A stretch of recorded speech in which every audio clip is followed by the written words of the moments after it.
question. Are you, also before we finish, Yes, absolutely. I was thinking that. So we've got till 3 o'clock. So we're going to fit in a bit of poetry, get Ian back up to read a little bit more, and then finish with Enrico and a bit more music, if that's okay. Great. Fantastic. So first up, I'd like to invite up our very own Cynthia Sharp, who'd like to come and read some poetry. Fantastic. Welcome, Cynthia.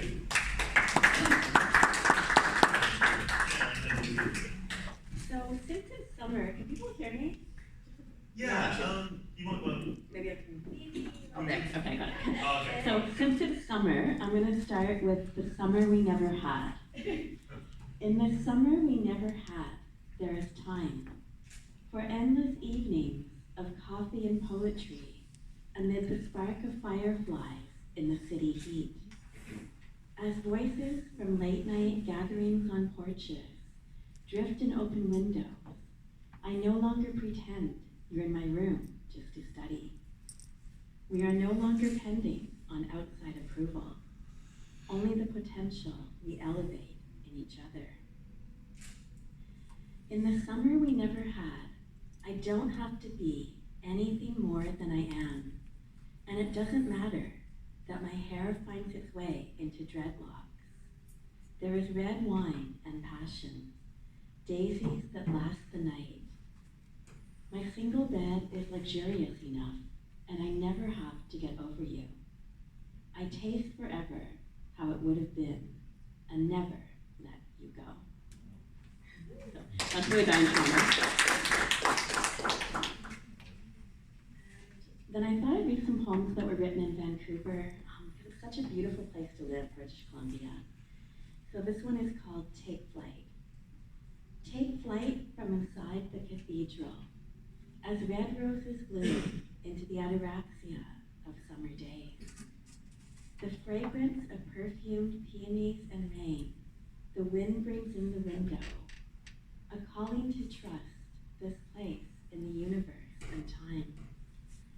A humbling beauty, akin to the rich harmony of bows traversing the strings of violins in worship. Like Mary Magdalene hand-washing clothes, her palms cold and pink in the sanctity of starlit cypress in the night.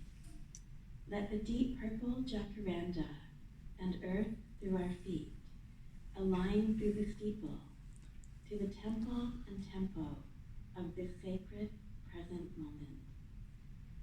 This next one is called Into the Heart. Cracked from the core, the wounded self surrenders to the healing turquoise love of the universe. To break is to let the light in and out, where it is renewed in the source of all. To give beyond what kindness we thought possible, like winter trees reaching across the stillness, the fractured pieces of ourselves, truly more beautiful for their wisdom and the flow of life.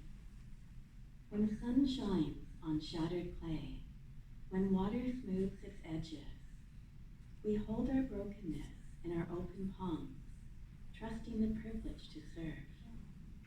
In brokenness we release the construction of perfect images, to be made whole in love, in our humanity, in service, spirit rising like a phoenix.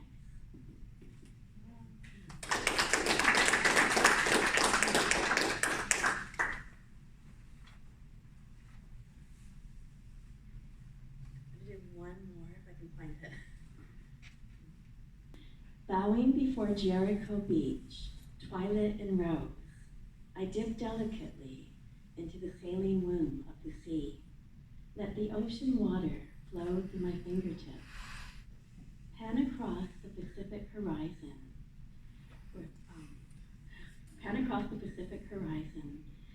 from the harbor where the sounds of gulls override the garrulous city behind. Salient pearl-capped waves entice the shore, wend along the winding coast, coalesce in memory, abrade the jagged rocks of my soul, wash over me as I await entrance. Transcendent touch of grace trickling across the mosaic of broken shells like a wind chime, sifts the remains, gently letting go of all I never needed. So it's my poems, and I just want to let everybody know that the Federation of BC Writers will be putting on a reading next Saturday. Adrian Guyverson over there is one of the readers, and myself and a few other people. So Saturday, July 27th from 1 to 3 p.m. at Artists Helping Artists in Burnaby. And thank you so much for letting me read today. Yeah.